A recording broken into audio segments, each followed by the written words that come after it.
Snipers, you have to see what's happening to the Bitcoin price this Monday as we have seen the break above 50,000 US dollars, breaching our $49,700 resistance level. And now the question is, since we only have a wick on this daily candle that's closing in 30 minutes, is this going to act as a true resistance? Or if we see a continued breakout, because on the 4-hour chart, Bitcoin is sort of having a cup of coffee, which means this is not the final destination.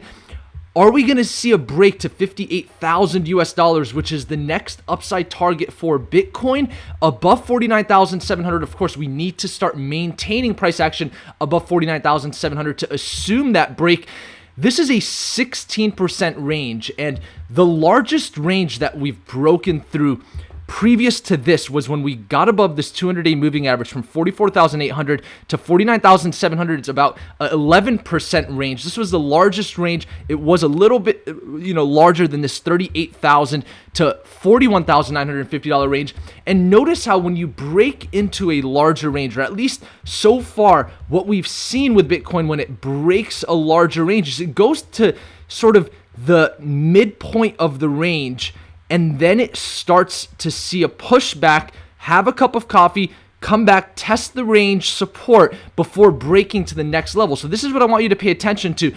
Are we going to be seeing Bitcoin do the same thing, break towards the midpoint of this range, the $54,000 level, to then find support at 49,700 to continue further up?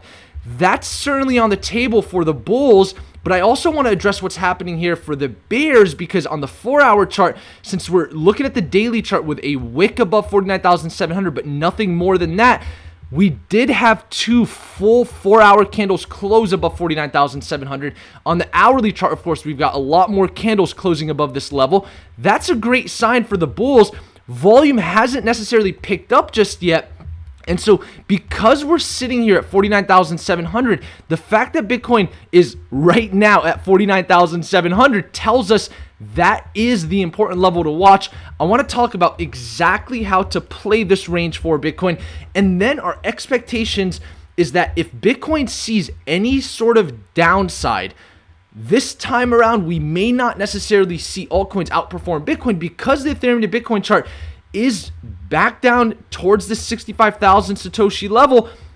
Our leading indicator for altcoins, if we break 65,000 Satoshis, that's the confirmation that altcoin season could be cooling off. So far, we're doing fine. We're maintaining 65,000 Satoshis. That's on the table, but we cannot just ignore the fact that Bitcoin dominance has not formed any further lows since the top in May, or at least the local top.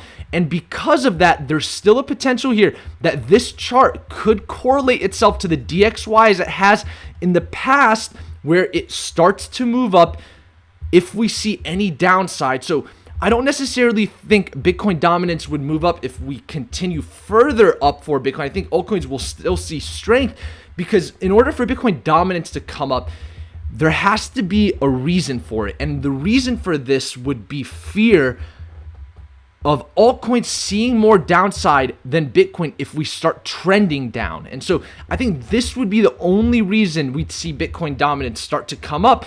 And that's what we really want to monitor here over the next few days. And we're going to cover gold, the S&P 500, and the gold to Bitcoin chart, because these are revolving parts that matter. You guys are watching the Snipers channel. Let's just get back into this 4-hour chart for Bitcoin, because we talked about this $49,700 level yesterday, and we tested it with this wick. We started to see some price action to the downside, but then we've quickly seen ourselves come back above this level, and I'm not surprised to see that. I mean, it was only really a 4% move to get above 50,000 US dollars, but what I am concerned about right now is this wick on the daily candle that's only above 49,700. If we're not going to see more strength above 49,700, then what we really want to monitor is 47,000 at this point. And so 49,700 and 47,000 is the range. 47,000, by the way, is the previous weekly open. And so 49,700 is the resistance that could break us towards 58,300 in the midterm.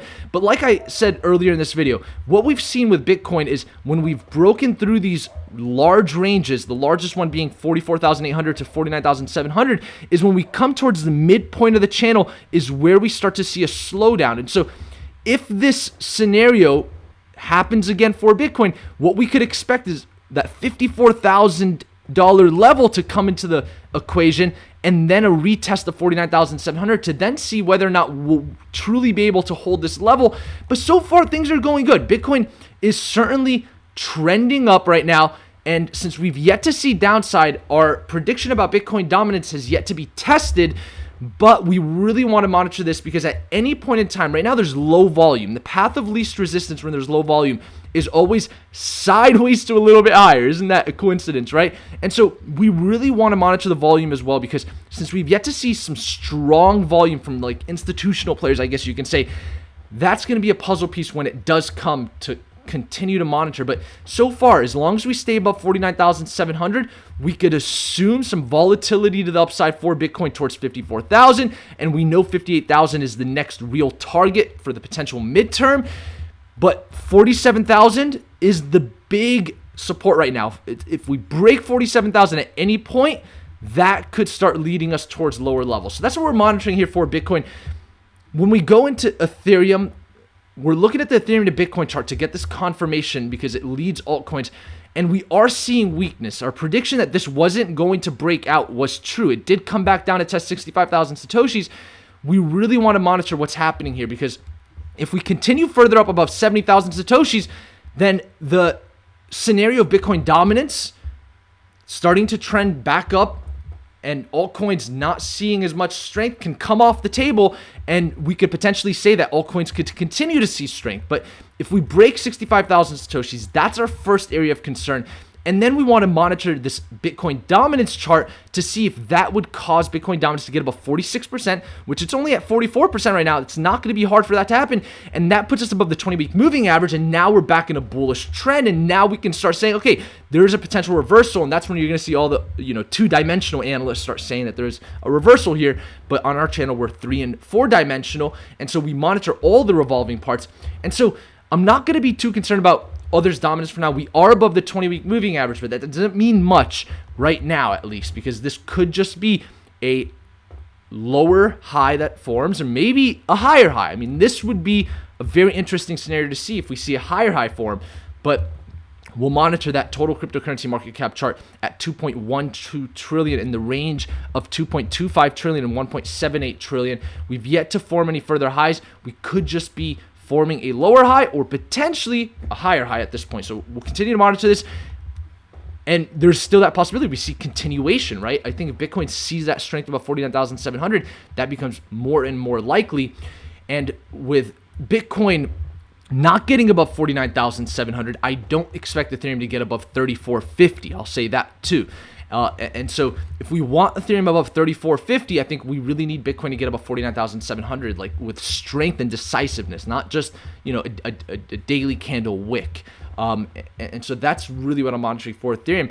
If we see any downside for Bitcoin towards the $44,800 level, let's say, or 47,000, what we want to monitor for Ethereum is the $2,500 level where that monthly open is sitting, and then look at the dominance to see, okay, if we start to trend down, is Bitcoin dominance strengthening? If so, then maybe this monthly open at 2,500 for Ethereum is not the best place to get in, because we could see further weakness for Ethereum against Bitcoin. Maybe it's just wise to long Bitcoin in that case. So we'll monitor that, of course. And then the DXY is pushing down today. So this is interesting, because what it's doing for the S&P 500 is it's allowing it to come up to seeing new all-time highs, and that's good. We're seeing strength with the S&P 500, but we're also seeing some strength with gold.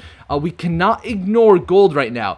And so the fact of the matter is, because gold on this weekly chart specifically, notice how we had this massive bullish tail from this weekly close, and then following that, we have now broken back above this resistance, as acted as a very important level for gold for a while now that we've rejected. So this tells me that we're knocking on the door so many times we could potentially start breaking up. If gold starts to move up, that shows uncertainty in traditional markets. I mean, it's typically used as a hedge, right? And so we want to monitor that, because that could be an interesting correlation. And then the gold to Bitcoin chart is where we predicted the local top four, Bitcoin at 64,000, when this started to break above the 50-day moving average in May.